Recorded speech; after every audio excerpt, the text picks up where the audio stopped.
As my son's illness continued getting worse, my husband, Dan, started to be away from home more often. When our son passed away, Dan didn't shed a single tear. Instead, he shouted, "You did nothing but get in my way until the end," and punched the coffin. I want nothing to do with such a person. My hands, trembling with anger, held a letter from my late son. Now, let's begin the revenge he left behind. My name is Cindy. I'm a 37-year-old housewife. I have a normal family with a husband, a son, and a daughter. But my life changed when my son, Alex, turned 7. One day, just after starting school, Alex suddenly collapsed at school. He had unexplained headaches and vomiting. Rushing to the hospital, the diagnosis brought despair to our family. He was given 1 year to live. A rare and difficult disease with no cure. All we could do was medicate to alleviate the symptoms. Even though we could relieve the symptoms, we couldn't stop the progression. Alex grew weaker day by day, eventually becoming bedridden. By 3rd grade, he could no longer attend school. That's when my husband, who used to be kind and caring, started to change. He began staying out late and overnight without notice. When he did come home, he lashed out at me and the kids. I started wishing he wouldn't come home, seeing how irritable he was. The kids were scared of their father's drastic change. I didn't want them to grow up always watching their parents bickering at each other. So, on days when my husband didn't come home, I felt relieved. I didn't know what he was doing outside. Although my husband had recently been promoted and was genuinely busy, his constant absence these days were suspicious. "Mom, is Dad not coming home again today?" It seems so. Lisa, my daughter, also seemed to lack her usual energy during dinner. She's 8, an age when kids want to be with their parents, and I felt sorry for her. I was preoccupied with taking care of Alex, so I couldn't spend much time with Lisa. That's why I wished my husband would help. One day, after being away for several days, my husband came home. As soon as he entered, he threw his belongings and clothes around, instantly souring the mood of the house. Oblivious, he slumped onto the sofa and arrogantly demanded, "I'm tired. Hey, bring me some food. Dinner's still being prepared. Please wait a bit longer." What? Can't you at least have dinner ready when your husband comes home? How long have you been my wife? I'm sorry. But Alex wasn't feeling well today. Again? How much more will he get in my way? I couldn't stay silent at that. How can you say such things? He's trying so hard. Despite feeling sick from the medication's side effects, he's trying to smile so as not to worry us. So what? Do you think that makes me happy? If he wants to please me, he should get healthy. That's cruel. How could he say such terrible things? Didn't he rejoice on the day our son was born? Holding our child in his arms, crying with joy. Has he forgotten that day? I wanted to speak but couldn't, wanted to ask but couldn't. Afraid of the vile and harsh words my husband might say next, I silently cried. Seeing this, my husband grabbed his coat. Enough. I can't stay in this gloomy house. I'll eat out. Wait. Please. Ignoring my plea, he left. The door closed mercilessly, and the room fell silent. Mom. Startled, I heard a soft voice behind me. Turning around, I saw Lisa standing there, looking anxious. Wiping my tears roughly, trying not to show them, I rushed to hug her. Dad just got back, and he's leaving again? Yes, that's right. He's busy. I see. She never voiced her loneliness, but I could feel her little body trembling. So, I hugged her tighter. It's okay, it's okay. Yeah. Lisa's small hand gripped my clothes tightly. My husband didn't return that night. After watching Lisa fall asleep, I went to Alex's room. Dad was angry again, wasn't he? Alex, who was alternating between hospital and home care, was at home today. I was relieved he didn't have to be hospitalized this time. But for my husband, it would have been better if Alex was in the hospital, which he calls out of his way. The kind, child-loving husband I once knew was nowhere to be found. I'm sorry. It's not your fault, Alex. You've done nothing wrong. But Dad is just a bit irritable because he's busy with work. He's working hard for our family. My son Alex, whose body is painfully riddled with tubes, seems comforted as I stroke his head. Despite his suffering and pain, he still manages to smile for us. He's a kind son, always concerned about us as parents. It's heartbreaking to see him trying so hard. I fight back tears and manage a small smile for him. You seem to be doing a bit better. Do you think you can eat something? Maybe a little. I'll bring some soup and grated apple. Just wait here. Okay. Mom? As I was about to leave the room, my son called out to me. Yes? I love you. His words caught me off guard, and the tears I had been holding back rushed to my eyes. I hurried out of the room in a panic.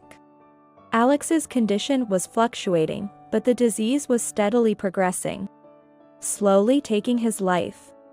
One day, after a long absence, my husband returned home in a surprisingly good mood. Welcome home. You seem to be in a good mood, what's up? It's none of your business. His mood might be good, but his attitude remains poor. How's Alex? In the hospital again today? He's been home since yesterday. I had informed my husband about Alex's hospitalization through messages. He read them but didn't respond. It's been a long time since I've heard him express any concern for our son. Alex turned 10 3 days ago. Oh, really? It's not, oh, really? He used to remember before Alex got sick. We've been celebrating birthdays without him for years now. It seems like he's lost interest not only in Alex, but also in our daughter, Lisa. I wonder if there's any point in staying as a family with such a person. But with our children still looking up to him as their father, I can't easily consider divorce. Just as I was about to speak while he was still in a good mood, our daughter Lisa entered the living room. Dad. Oh, Lisa? It's been a while. I'm glad to see you're doing well. His comment, tinged with sarcasm, didn't seem to register with him. After hesitating, Lisa said, Alex wants to talk to you. Huh? Both my husband and I were surprised by her words. Alex wants to talk to me? Lisa nodded silently. He said he wants to have a man-to-man talk. If it were my husband in his usual bad mood, he would probably say something like, oh well, and ignore it. But today, he was in a good mood.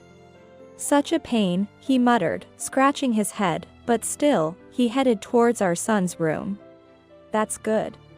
I sighed in relief along with Lisa and asked her. Do you know what this is about? I don't know. I just heard Dad come home while I was in Alex's room. Alex said he wanted to talk to him, something about a man-to-man talk for the last time. What? The last time? Did Alex really say that? Does he understand that he doesn't have much time left? When the disease was first diagnosed, the doctor gave him a year to live. It's been 3 years since then, and he's fought hard. But the end must be near. I don't know what they talked about that day.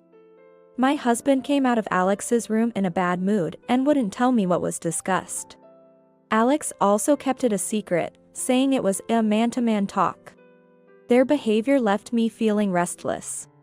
Then, a month later, on the rare occasion that my husband didn't stay out but went on a business trip, Alex's condition suddenly worsened, and shortly after arriving at the hospital, he passed away peacefully, as if comforting us, without any signs of suffering.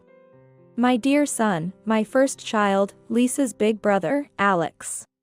No matter how many times I call his name, his eyes will never open again. I hugged my sobbing daughter Lisa, and we both cried out loud. But there was no time to grieve. I contacted my family and my in-laws. Both grandparents rushed over and broke down in tears upon seeing Alex. I entrusted my exhausted daughter to my mother and began handling various arrangements. Dealing with the hospital, arranging the funeral, the preparations were overwhelming. But it was better to be busy, to forget the grief, even for a moment. Trying to reassure my worried parents and in-laws, I forced a smile and kept moving. However, this was my first time experiencing something like this.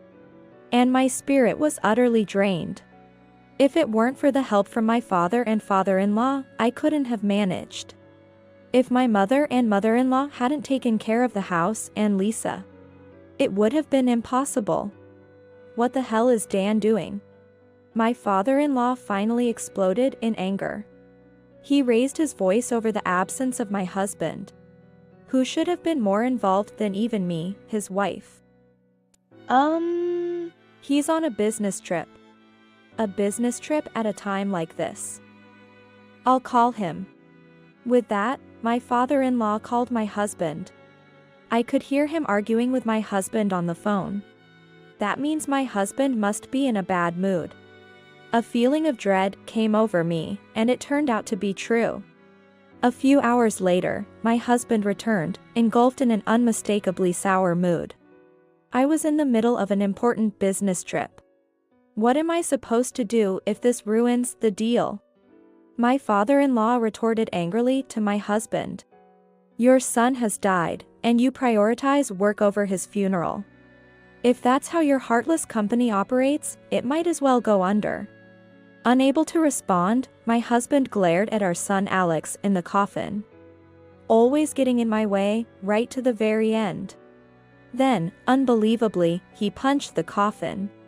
Naturally, he was beaten up by my father-in-law. Watching this, something inside me broke. Snapped. But now was not the time to show it. At least for now, I must hold it in. My husband continued to grumble, but he quieted down as the funeral began. And then, unbelievably. Oh. Alex. Why did you leave your father behind? He started to cry. Had he finally come to realize his loss? No. I clearly saw my husband secretly using eye drops and pretending to cry. His eyes weren't actually shedding new tears.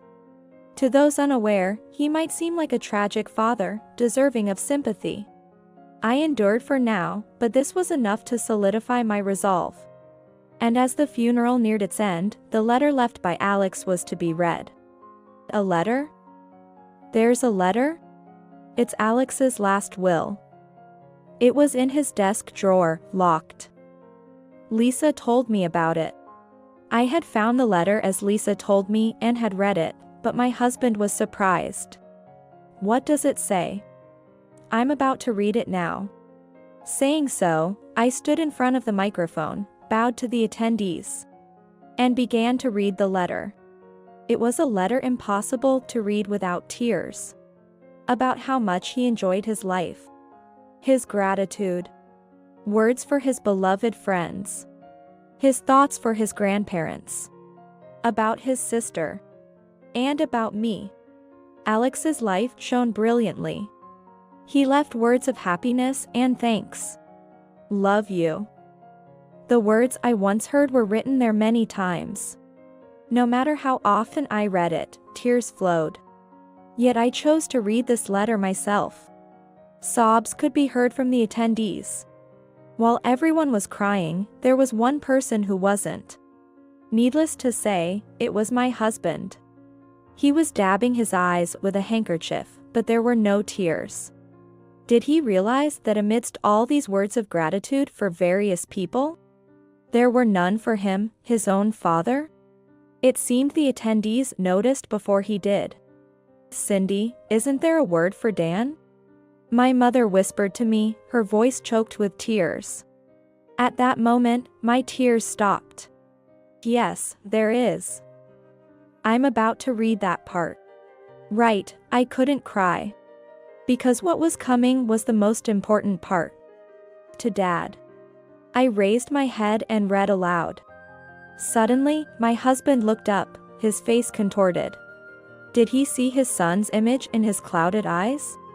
What did he think would be said? What was he expecting? Praise for being a good father? Surely not. To Dad. If you want to cheat, please release Mom and Lisa from the hell you are giving them and leave. The moment I read it, the hall erupted in murmurs. But I didn't stop. Remember the day you talked to me alone, Dad? You were in such a good mood. You told me about your young and pretty girlfriend. You laughed and said it was a secret just between the guys. The murmuring in the hall intensified. Hey. What? My husband reached out in panic, but his hand couldn't reach me. My father-in-law grabbed his hand just in time. Held back by his father, unable to move, Dan watched as I continued reading. You said her name was Rita, right? You even showed me a photo on your phone of you two entering a hotel. Mom, there's plenty of evidence of his affair on his phone. Make sure to get it before it's deleted. What? In a panic, my husband reached for his cell phone in his pocket. But my father-in-law was quicker. He swiftly snatched the phone to check its contents. It's clear as day, he said in disgust, casting a cold gaze at my husband. Mom, I'm sorry. While you were busy taking care of me, Dad cheated on you. Leaving you, who was trying so hard, to do whatever he pleased. I can't forgive him. Don't joke with me. Who do you think has been providing for this family? My husband was furious, but my father put an end to it with. Whose thanks to? It's because of me. You were employed because you're Cindy's husband. The money you earn isn't just for you to spend, it's for the family. I didn't hire you to cheat on my daughter. Ben, that's. Yes, my husband worked for my father's company. He got promoted smoothly, embarrassingly enough, partly because he was family. It would have been fine if he had worked sincerely. But apparently, that wasn't the case. I was shocked when I did an internal investigation. You said you were working overtime or on business trips. But you were hardly working, leaving early or even leaving work early every day. The evidence of you meeting your mistress is solid. Who do you think has been providing for this family? It's Alex, who bravely fought his illness with a smile, Lisa, who supported her mother while longing for her brother's recovery, and Cindy, who sacrificed herself for the family. What have you done? Don't ever act high and mighty again. Eek. My husband turned pale and fell to the ground at my father's scolding. By now, relatives had gathered around him. Everyone looked at him with disdain. Despicable. Inhuman. Scum of the earth. As the voices condemning my husband rained down, he began to cry. And then, I continued reading my son's letter. The dad I loved is nowhere to be found. What's left is a villain I hate. Villain, if you feel even a bit guilty, give the money to Mom and leave the house. Mom, I really wanted to protect you. But it looks like I can't do that anymore. Once I'm gone, please live freely with Lisa. Divorce Dad. I paused for a moment and then looked up. Please be happy. Your happiness and Lisa's happiness is my happiness. Tears rolled down my cheeks again, wetting the ground. The funeral hall was silent, with only the sound of crying. Lisa, hugged by my mother-in-law, cried out, "I hate Dad so much." At that moment, my husband completely collapsed. No one showed sympathy for him, despite his breakdown. Not long after the funeral, I divorced my husband. Thanks to Alex, we found plenty of evidence of infidelity. And my husband, having lost all will to fight, agreed to the divorce without much conflict. My father introduced a great lawyer, but it turned out we hardly needed one. My family, my wife, were always busy with the son. I felt lonely, he muttered, but I lost all sympathy for such a pathetic excuse. Who was really lonely? Alex and Lisa must have been lonelier. But I didn't bother scolding him, not worth the effort. Later, my husband paid compensation and child support in a lump sum. He had no money after pouring it into his affair, but my father-in-law covered it, apologizing for his son's actions. I gratefully accepted the money, but I didn't blame my in-laws. My ex-husband was a grown man, responsible for his own actions. It was all his own doing. Naturally, my father fired him from the company. Even after losing his job, my father-in-law refused to let him delay repayments and found him a job. It seemed to be a tough place, with no room for fooling around. While it seemed a bit extreme, there are all sorts of jobs in this world. I thought my ex-husband deserved to suffer. Lisa and I started a new life. It was hard, but remembering my son's brave fight, I found strength. 20 years later, in a hospital, a baby's cry echoed. Holding the baby was Lisa, now a mother. "I'll protect this child no matter what." She had the face of a mother, and I smiled, looking at the baby who reminded me a bit of Alex. It wasn't like a reincarnation, but I was glad Alex's bloodline continued. "Mom, I love you." I felt like I heard my son's voice and gently wiped my eyes.